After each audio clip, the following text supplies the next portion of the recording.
पावलं पडली ज्या अमरावतीच्या ठिकाणी देवेंद्राचं वास्तव्य, देवतांचा राजा अर्थात या विश्वाच्या ठिकाणी त्याचं स्थान हे महत्वाचं स्थान आहे.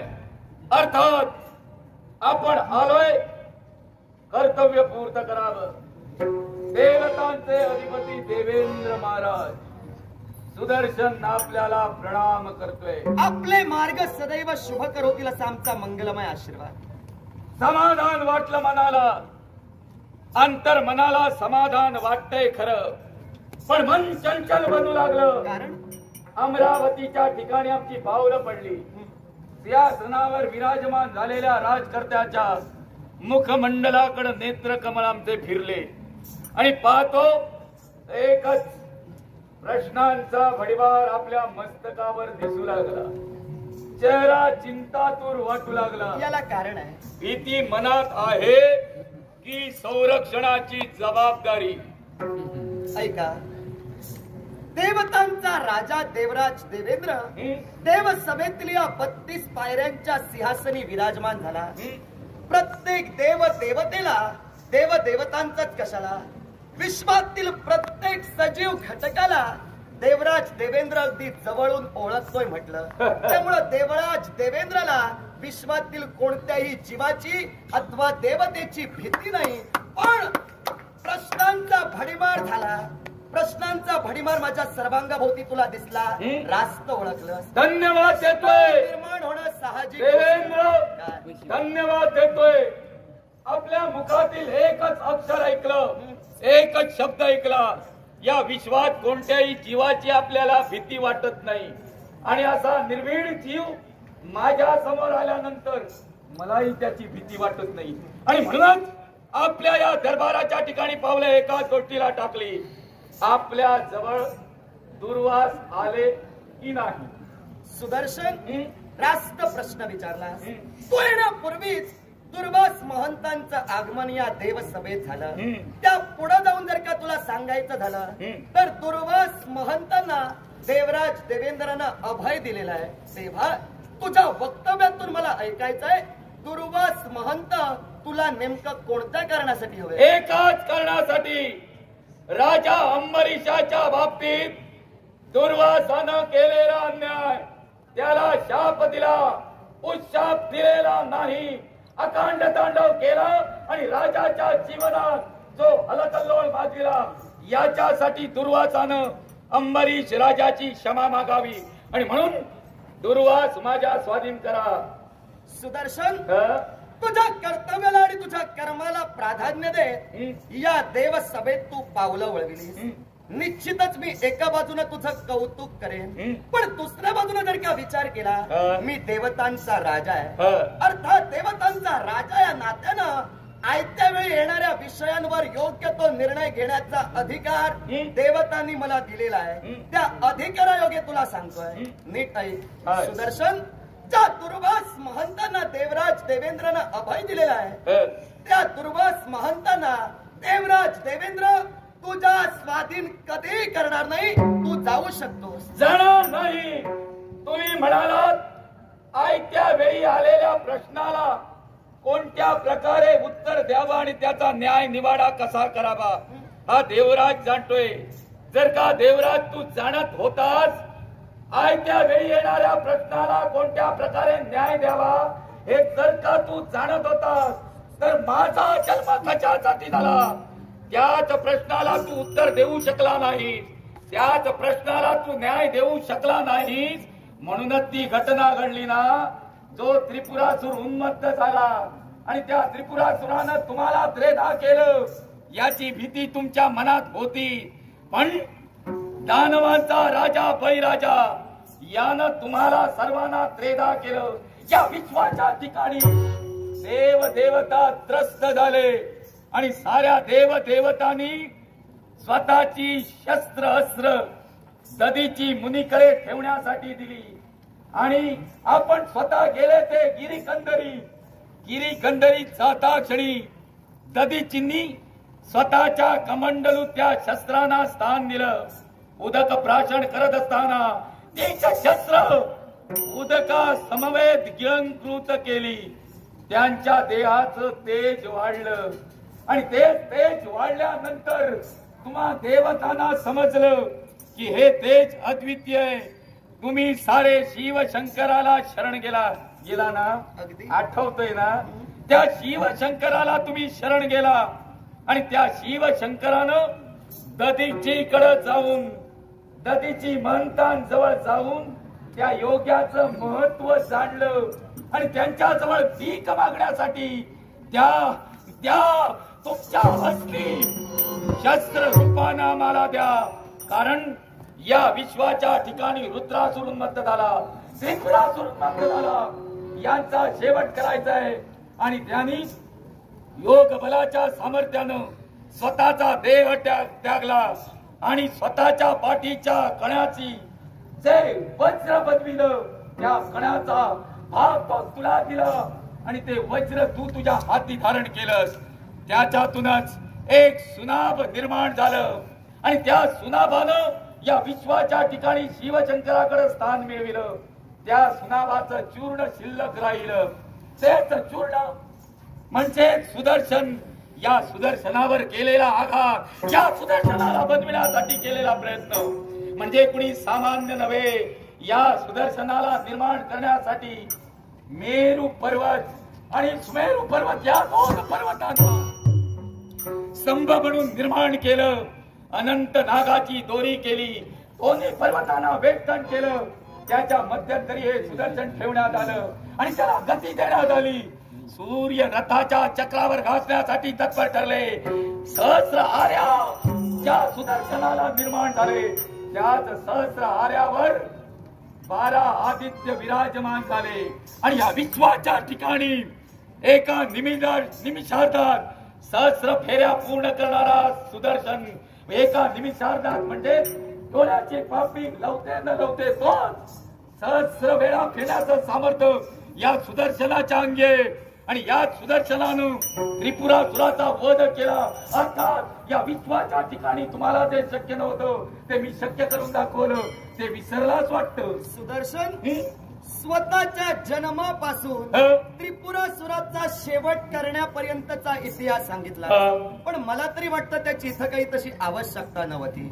आता मी तुला मुद्दा सांग. नाही, कारण काय ते तुला सांगतो. सांगण्याची गरज का भासली? तू म्हणाला होतास मी हलक्या हातानं जेव्हाचे तेव्हा प्रश्न सोडवतो. जेव्हा तुला प्रश्न सोडवणं कठीण झालं होतं तेव्हा त्याचं उत्तर नेमकं काय होतं ते तुला सांगितलं. काही हरकत नाही. आता सुदर्शन बोलता बोलता बोलून गेला. प्रत्यक्षात तुझा जन्म झाला तो दधीची ऋषींच्या अस्थीपासून.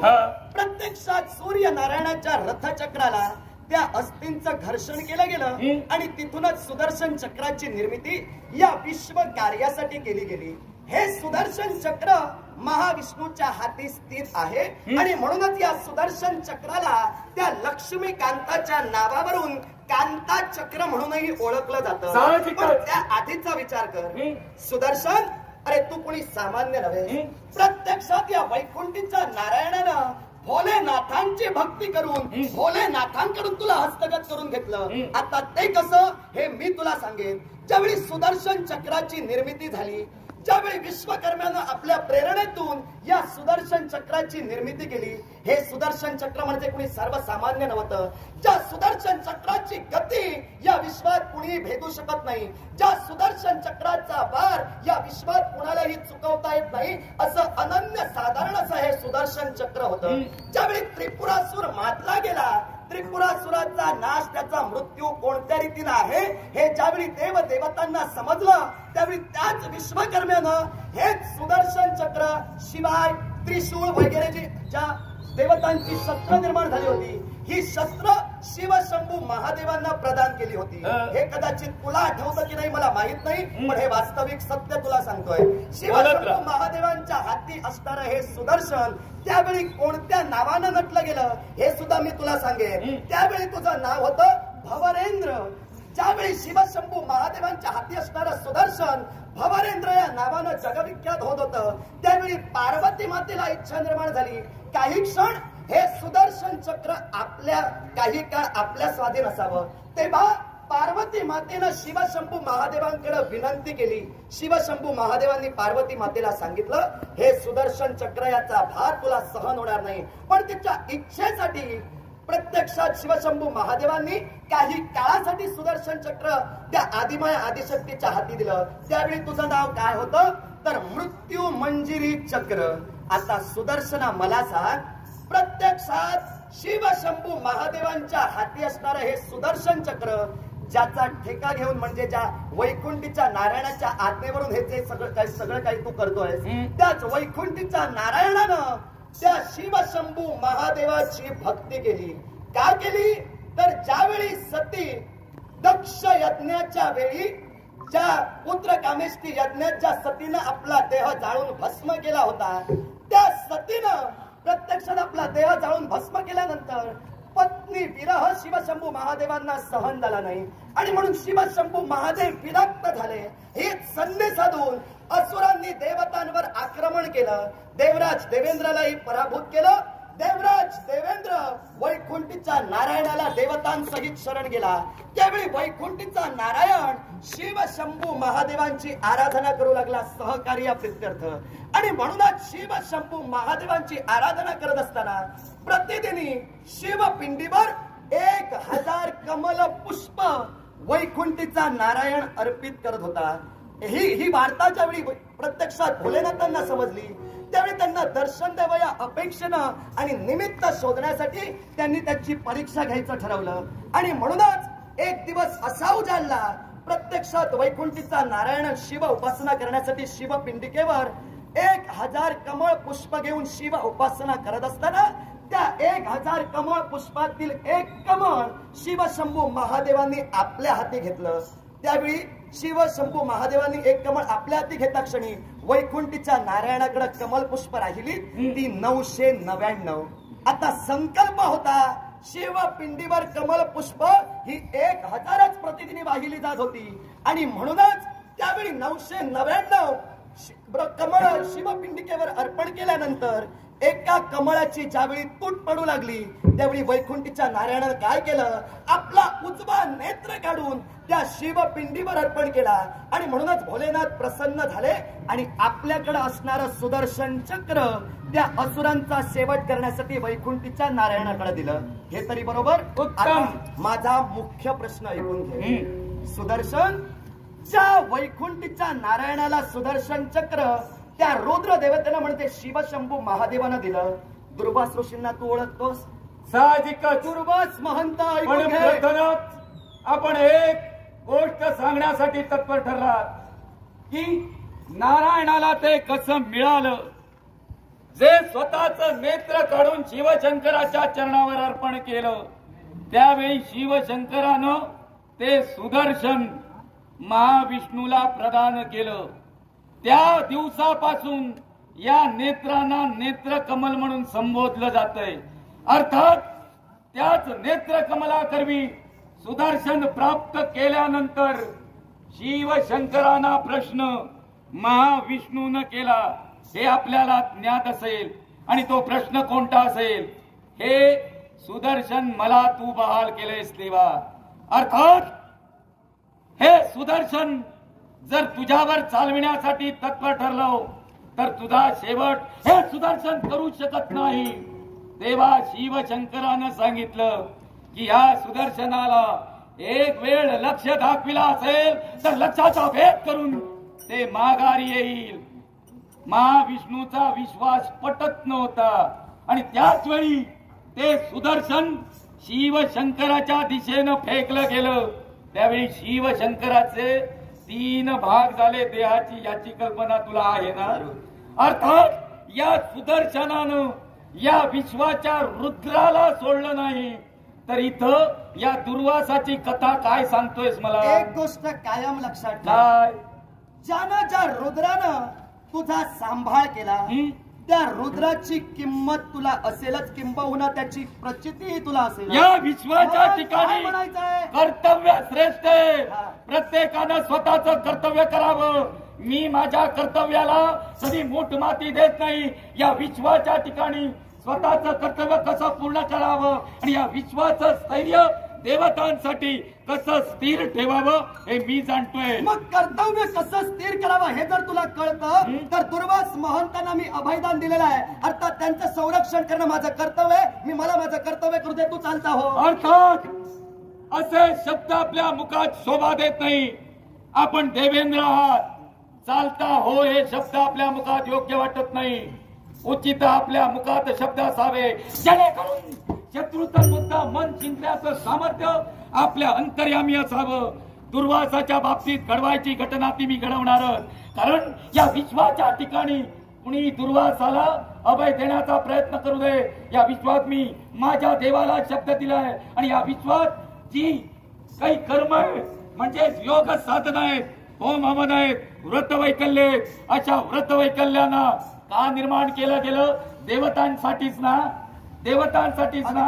मग देवतांचं जर का कल्याण त्यात आहे, त्यातून दिलेली हव्य कव्य ही तुमचं पोट भरण्यासाठी असेल, तुमचा उदरनिर्वाह करण्यासाठी असेल, तुमची भूक भागवण्यासाठी असेल, मग का त्याच्या विरोधात तुम्ही उभे टाकता? एकाच गोष्टीसाठी अंबरीश राजाच्या विरोधात देवराज देवेंद्र कधी नाही. मी झटतोय माझ्या कर्तव्यासाठी, माझ्या शब्दासाठी. ज्या दुर्वास महंतांना मी अभयदान दिलेलं आहे त्या दुर्वास महंतांना मी कदापि तुझ्या स्वाधीन करणार नाही. अभय दिलंय? राहिला प्रश्न हा अंबरीश राजकर्त्यांचा. मला सांग, अंबरीश राजकर्त्यांच्या माग दुर्वासांनी निर्माण केलेली कृत्या लागली हे तरी तुला ज्ञात आहे. मग त्यावेळी ती कृत्य अंबरीश राजकर्त्याला परास्त करत होती. म्हणून प्रत्यक्षात वैकुंठीच्या नारायणानं अंबरीश राजकर्त्याचं संरक्षण करण्यासाठी तुला पाठवलं. मग ती कृत्य आता त्याला त्रास देते का? साहजिकच नाही. मग तुझं कार्य संपलं. मग तुझं कार्य संपलं. गरज नाही. कृत्य सांप्रतच्या परिस्थितीत त्रास देत नाही. कृत्य यानं निर्माण केलेलं एक पाऊल होतं. अर्थात यानं दिला तो फक्त शाप, राजकर्त्याला उशाप दिला नाही.